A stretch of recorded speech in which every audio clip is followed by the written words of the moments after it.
light take on the day's topics. Hot topics, cool tech, technology, and your interaction. The Michael Garfield Show.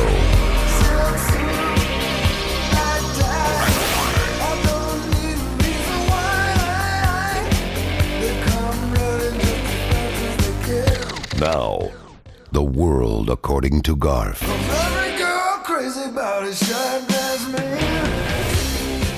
The world according to Garf. We are back from commercial time. We've got a few minutes to the top of the hour on a Friday, which means Shannon Register is here with us, as she always is. HoustonRealEstateRadio.com. I always throw in the .com because so much stuff to do on your website, Shannon. And so you're always driving people in case they miss your radio show Sundays at 1 o'clock. You tell them to go to the website. Yeah, anybody that we have on the show, we have links to their websites as well. So if you hear something on the show that's interesting, you can always go back and find it from HoustonRealEstateRadio.com.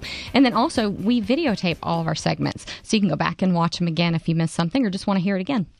Have I ever been invited to be on your show? Don't you need a technological aspect? High Tech Texan. Well, I can throw in a 2-minute segment on real estate, something. How about how to look for media room upgrades in your home? I can do that. That's a good one, yeah. I'm always offering my services to you. You come on my show, I come on your show.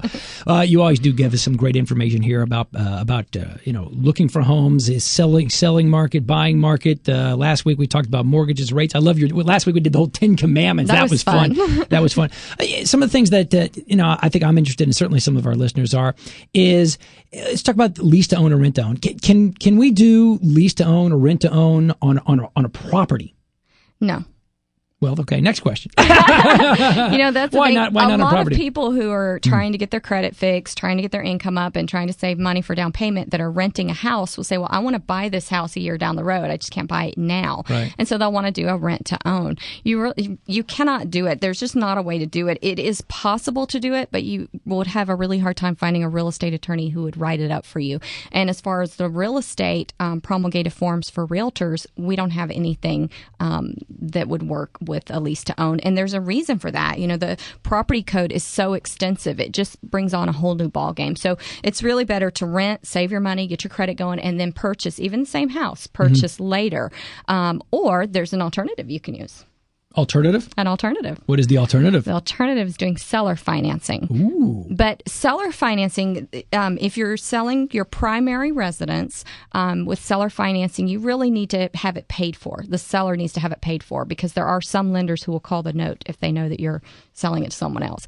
But as long as you have your primary residence paid for, then you can do seller financing. And, then it's up to the seller to decide if they will give money to this buyer to buy.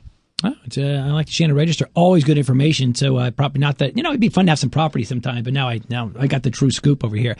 Talk about these mortgages. Is there anything else that could be done if you can't qualify for a traditional mortgage? I think that seller financing is the best way to go with that because the seller, it's really up to their discretion what interest rate they want you to pay.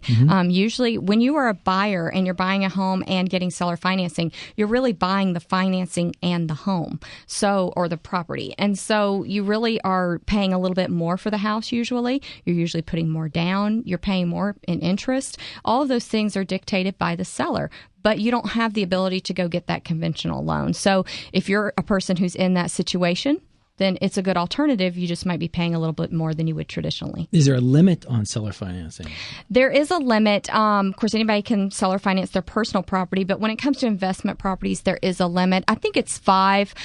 They've changed it recently. You have to have a lender's license if you're going to do a whole lot of the properties, but you can do up to 5 if you're just an individual out there having some properties that you want to seller finance. Who qualifies the buyer? The seller. My goodness. The seller. It's like a cat and mouse game, sounds like. It's interesting. The seller, for some sellers, this works really well because it gives them some monthly stream of income and they don't need a big lump sum. They want that monthly. So it's good for some sellers. Other sellers need that down payment money. They need that house paid off to take that down payment money to go buy another house. So some people just can't do it, don't have the ability to do it. But if you have the ability to do seller financing, there are a lot of people who can't qualify for traditional financing and could still purchase your home and you could get good money for it.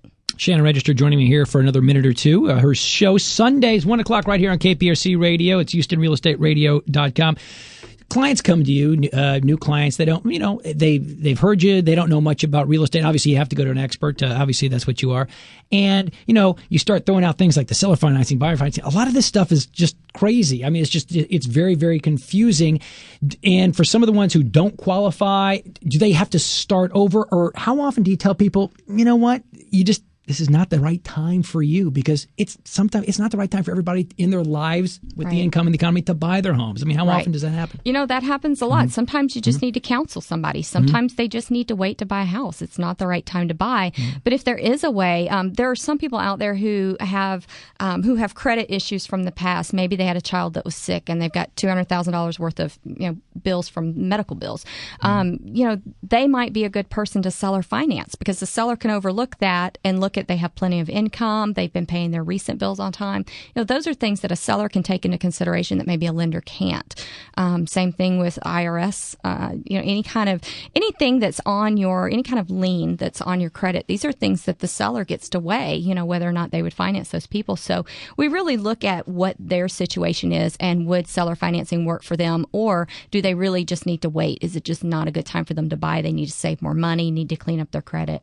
She's the real estate counselor, a psychiatrist of real estate. How about that? Well, you limit your options when you do seller financing, because there are a lot of sellers who won't do it. So you're really limited. You've been in business for such a long time, and I know you're based on the north side, but obviously you have the license across the entire state to sell.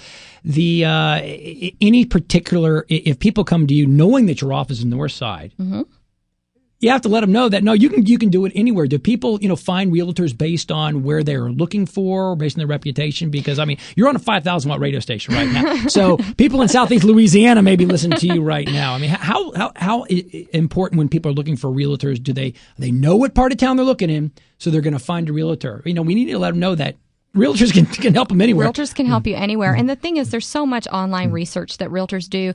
It's not just about being in the neighborhood. There's so much to know online. And a lot of the buyers find us online. And, if it just depends on, you can be referred from someone, and they always say direct referrals is the best business. Sure. But a lot of people find us online as well. And we work all over. We have agents that specialize in different areas of town. So if someone's calling and wants to buy a house in Sienna Plantation, for example, then I would put them with an agent that specializes in that area. Okay, so it's a tight-knit group of realtors. It is. There. Yeah, so they're all experts, just including you. But you've got 5,000 watts in front of you every single Friday on my show, but also Sundays. You take call-ins. How about that number? What's the phone number in case people want to line up? 281-882-8088. They can call in with any real estate question or topic that they want us to discuss on the show. The show's 1 o'clock on Sundays, Houston Real Estate Radio. And anything that we have on the show, we also put on the website at HoustonRealEstateRadio.com. Yeah, and do you still have those buyer guides that you're giving away? I do. I'm still giving away the free buyer guides. So